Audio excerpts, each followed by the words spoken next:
আচ্ছা কি তই কচোন 26 টকাটো ক 26 টকাৰ খেলটো কচোন প্ৰথম গোট বুজাইছিলোঁ 26 টকা পাইছিলোঁ 26 টকা মই গৌতম চক্ৰৱৰ্তী ভেদত তাৰে 11 নে 12 টকাই চুলাই খাই দিলে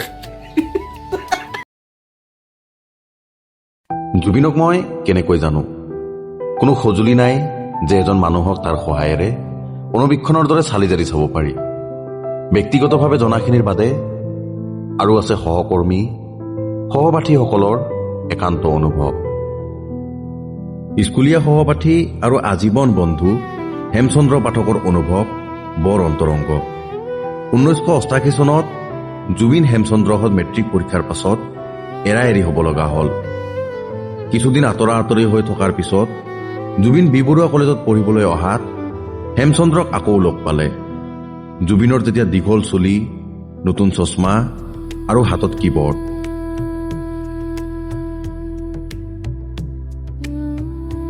উজান বজাৰৰ যিজন মমায়কৰ ঘৰত থাকি পঢ়িছিল তেওঁলোকে অনবৰত কীবৰ্ডখন লৈ ঘূৰি ফুৰা ল'ৰাটো দেখি ঠাট্টাও কৰিছিল একো নহ'বগৈ বুলি কৈছিল মিউজিকত লাগি আছা বুলি বুজিছো কিন্তু কি কৰি আছা এনেদৰেও সুধিছিল তেওঁলোকে অন্তৰ আত্মাৰ কথা নাজানিছিল তেওঁলোকে ভাবিছিল জুবিন গুৱাহাটীত সময় কটাবলৈ আহাহে ল'ৰা তেতিয়া জুবিনে অন্য শিল্পীৰ লগত কীবৰ্ড বজায়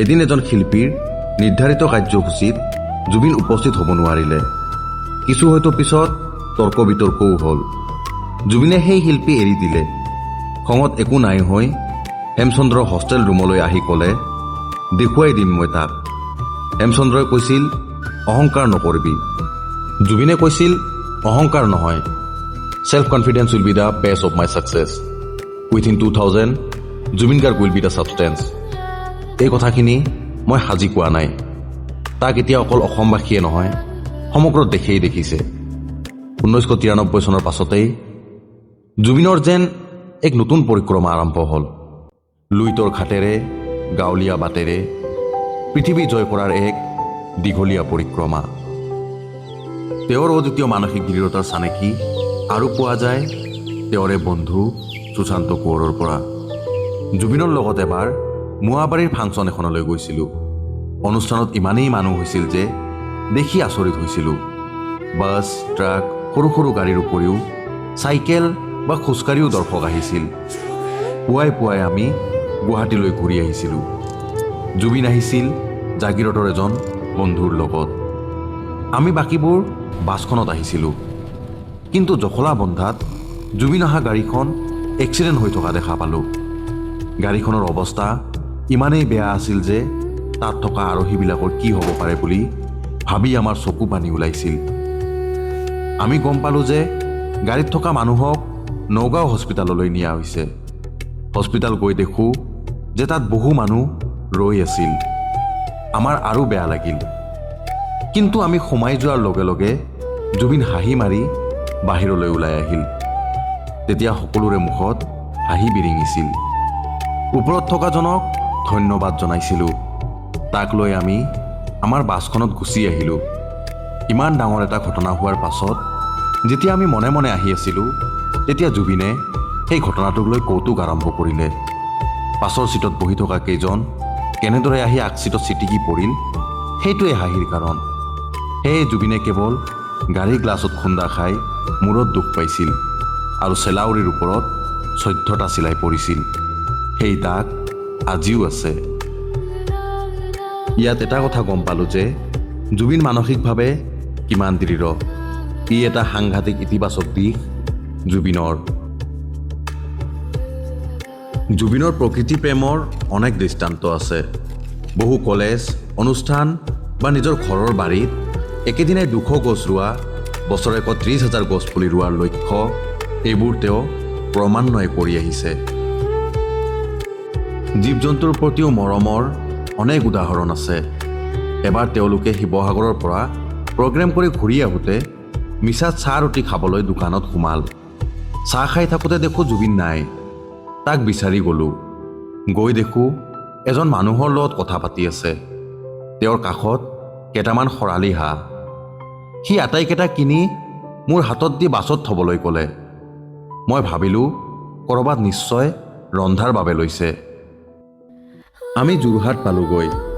তাত আমি হাঁহকেইটা নি জংকী আৰু পামীৰ হাতত দিছিলোঁ। দুয়ো খুব ফূৰ্তি পাইছিল। মায়ে আমাক চাহ ৰুটি দিয়াৰ পাছত জুবিন, জংকী আৰু পামীয়ে চৰাইকেইটা ঘৰৰ পাছফালে থকা এটা খাৱৈজাতীয় পুখুৰীত মেলি দিছিল। বহু দেৰি জুবিনহঁতে সিহঁতৰ লগত কটালে। তাৰ পাছত আমি নাজিৰালৈ গুচি আহিছিলোঁ। বহুদিনলৈকে চৰাইকেইটা তাত থাকিল। এদিন নাইকিয়া হ'ল। কিয়ে বা হ'ল, সেই ঘৰখনো বৰ্তমান নাই। জুবিনে যেতিয়া সুৰ নিৰ্মাণ কৰি থাকে তেতিয়া একান্তভাৱে নিজৰ মাজত সোমাই থাকে। এবাৰ বাথৰুমৰ পৰা গা ধুই কাপোৰ নিপিন্ধাকৈ ওলাই আহিছিল। এজনে চিঞৰি দিয়াতহে আকৌ বাথৰুমত সোমালগৈ। ষ্টেজৰ পিছফালে আহি বহুতো ল'ৰা ছোৱালীয়ে জুবিনৰ ভৰি ধৰি সেৱা কৰা দেখিছোঁ। মাক বাপেকে ল'ৰা ছোৱালী তেওঁৰ নিচিনা হ'বলৈ জুবিনৰ পৰা আশীৰ্বাদ বিচাৰে। মই ভাবিলোঁ জুবিন এতিয়া বহু উচ্চ খাপৰ শিল্পী, কিন্তু মানুহটো সদায় সৰল, আন্তৰিক, সকলোকে সমানে আদৰ কৰে। পুৰণিৰ শ্ৰদ্ধা, নতুনক আদৰ। জুবিন একেই আছে। আৰু গায়ক নহ'লে ক্ৰিকেট খেলিম বুলি ভবা জুবিন অহিংসাত বিশ্বাসী। সি দালাই লামাৰ অনুৰাগী। নবৌ ঐ মোলৈ এজনী ছোৱালী চালিনে নাই, এইটো মানস ৰবিনে লিখা বিহুসুৰীয়া গীত। সেয়ে জুবিনে গোৱা এই গীতটোৰ জনপ্ৰিয়তাই মানসৰ জীৱন সলনি কৰি দিলে। গীত ৰচনা বা গায়কৰ স্মাৰ্ট আৰু ষ্টাইলিছ প্ৰক্ষেপণৰ আৰ্ট জনা জুবিনৰ বিষয়ে মানস ৰবিনৰ অভিমত এনেধৰণৰ। জুবিন গাৰ্গৰ গীতবোৰ আনতকৈ বহুত বেলেগ। তেখেতে বেলেগ কিবা এটা বিচাৰি ফুৰে। গীতৰ শব্দত, সুৰত, কাপোৰত, খাদ্যত, সকলোতে। অদ্ভুত তেখেতৰ পচন্দ। তেওঁ খেয়ালী, অন্যমনস্ক, আত্মমগন, স্থিতপ্ৰজ্ঞ। তেওঁ এজন জিনিয়াছ। কিছুমান মানুহৰ স্বভাৱ আন কিছুমান মানুহৰ লগত আচৰিত ধৰণে মিলে। মোৰ দেউতাৰ কিছুমান ঢং জুবিনৰ গাতো আছে বাবেই এই খেয়ালী মানুহজনক মই কিছু সহজতে, কিছু দূৰলৈ বুজিব পাৰিছিলোঁ। তেখেতৰ অভিমানী মনটোৱে বহলকৈ মেলি দিব পৰা অন্তৰখনে বহু আৱৰণৰ মাজত ঢাক খাই থাকে যদিও মোৰ দৃষ্টিত ফটফটীয়াকৈ ধৰা দিছিল। ক্ৰমে ক্ৰমে আমি ওচৰ চাপি গৈছিলোঁ। প্ৰতিটো বিপদ আপদৰ লগৰী হৈও দুয়ো দুৱৰে ওচৰত সদায় থিয় দিছিলোঁ। কন্যাদান ছবিখনৰ তাই ভাত ৰান্ধিব জানেনে এই গীতটো মুম্বাইৰ ঘৰত জুবিনে নিজে ভাত ৰান্ধোতে সুৰটো ধীৰে ধীৰে গাই গৈছিল আৰু ৰবীনে সুৰত ৰজিতা খুৱাই শব্দ গাঁঠি গৈছিল। আৰু এনেদৰেই এই গানটোৰ সৃষ্টি হৈছিল। গীতটো চমৎকাৰ হৈছিল আৰু খুব জনপ্ৰিয়।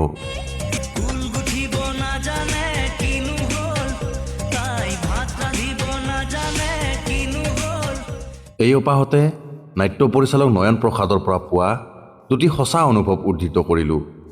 যশস্বী সংগীতৰ পৰিচালক ৰমেন চৌধুৰীয়ে এবাৰ জুবিনৰ প্ৰসংগত কৈছিল, যিকোনো এটা গীত বা সুৰ যিমানেই জটিল নহওক কিয় সিমান সোনকালে আৰু সহজে জুবিনে আয়ত্ব কৰিব পাৰে।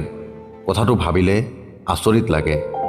এয়া এক আচৰিত দক্ষতা আৰু সেয়া প্ৰতিভাৱান শিল্পীৰহে থাকে। জুবিনৰ অন্য এটা ৰূপো আছে। সমাজ সচেতন, ৰাইজৰ বাবে কিবা এটা কৰাৰ মন থকা এই জুবিনজন মাজে মাজে প্ৰায়ে দেখা পাওঁ। বিষ্ণু ৰাভা শতবাৰ্ষিকীৰ এখন সভা হৈছিল ভাৰতীয় গণনাট্য সংঘৰ পাণবজাৰত থকা কাৰ্যালয়ত। জুবিন আহিল। পুৰণি দিনৰ বিষ্ণু ৰাভা আৰু হেমাংগ বিশ্বাসৰ ছবিবোৰ চালে। বিষ্ণু ৰাভাই বজোৱা হাৰমনিয়ামটোত আঙুলি বুলাই চালে আৰু হঠাৎ কৈ উঠিল, বিষ্ণু ৰাভা মোৰ আইডল। সুগন্ধি পখিলাৰ কবি হীৰেণ ভট্টাচাৰ্য জুবিনৰ প্ৰিয় কবি। মাজে মাজে সময় পালেই হিৰুদাৰ ঘৰলৈ আহি নতুন গীত কবিতাৰ কথা পাতে। সেই হিৰুদাই দুখাৰী কবিতাৰে অসমৰ ৰাইজৰ জুবিনৰ প্ৰতি থকা শুভেচ্ছা আৰু মৰম প্ৰকাশ কৰিছে এইদৰে, গানৰ জুবিন গান গাই থাকক চিৰদিন, আমি সকলোৱে ইয়াকেই কামনা কৰোঁ। এই গ্ৰন্থৰ প্ৰায় শেষ অংশত উপস্থিত হৈছোহি। এতিয়া পূৰ্বতে উল্লেখ কৰি অহা পবিত্ৰ মাৰ্ঘেৰিটাৰ পৰা পোৱা কিছু খবৰ পাঠকৰ সুবিধাৰ্থে ইয়াত যোগ কৰিব লগা হ'ল। জুবিনৰ প্ৰিয়খিনিৰ বিষয়ে। জুবিনৰ প্ৰথম প্ৰেম গান আৰু অসম। গানৰ ক্ষেত্ৰত দৃষ্টিভংগী বিশ্বজনীন, কিন্তু অসমীয়া ৰূপে প্ৰবল জাতীয়তাবাদী। স্বদেশ স্বজাতিৰ দুৰ্নীতিত তেওঁ সদায় সমদলৰ আগশাৰীত বিদ্যমান। উদাসীনতাৰে সুবিধাজনক দ্ৰুতত অৱস্থান কৰাৰ পৰিৱৰ্তেও তেওঁ সদায় জনতাৰ কাষত থিয় হয়। নিজৰ মাধ্যমেৰে দুৰ্নীতি আৰু দুষ্কৃতিৰ বিৰোধিতাও কৰে। সপোন ৰুচে জ্যোতি বিষ্ণু, শংকৰ চুকাফাৰ, জোনাকী দেশৰ। নৱপ্ৰজন্মক উচ্ছ্বাস যোগায় সংস্কৃতিৰ বৌদ্ধিক জ্ঞানেৰে আগবাঢ়ি যাবলৈ। গান শুনা, চিনেমা চোৱা, নতুন আহাৰৰ জুতি লোৱা, গাড়ী চলোৱা, সাঁতোৰা, বৰশী বোৱা এইবিলাক তেওঁৰ হবি। ভূপেন হাজৰিকা, ত্ৰিদীপ দত্ত, মুনীন বৰুৱা, এছ.ডি. বৰ্মন, কিশোৰ কুমাৰ, ফাতে Ali Khan, ষ্টিংছ, Michael Jackson, Gary মুৰ আদি তেওঁৰ প্ৰিয় শিল্পী। প্ৰিয় ঠাই অসমৰ প্ৰতিখন গাঁও। প্ৰিয় গীত প্ৰতিটো অসমৰ লোকগীত। প্ৰিয় ব্যক্তিত্ব বিষ্ণু ৰাভা। প্ৰিয় কিতাপ চাৰ্লি চেপলিনৰ আত্মজীৱনী। এইবোৰত নতুন নতুন নাম সংযোগ ঘটিয়েই আছিল। যিমানে তেওঁ সীমাৰ পৰিধি নেওচি আগুৱাই গৈছিল, এই যাত্ৰা অবিৰত হৈ আছিল। জুবিনক লৈ আমাৰ কল্পনা অসীম আছিল।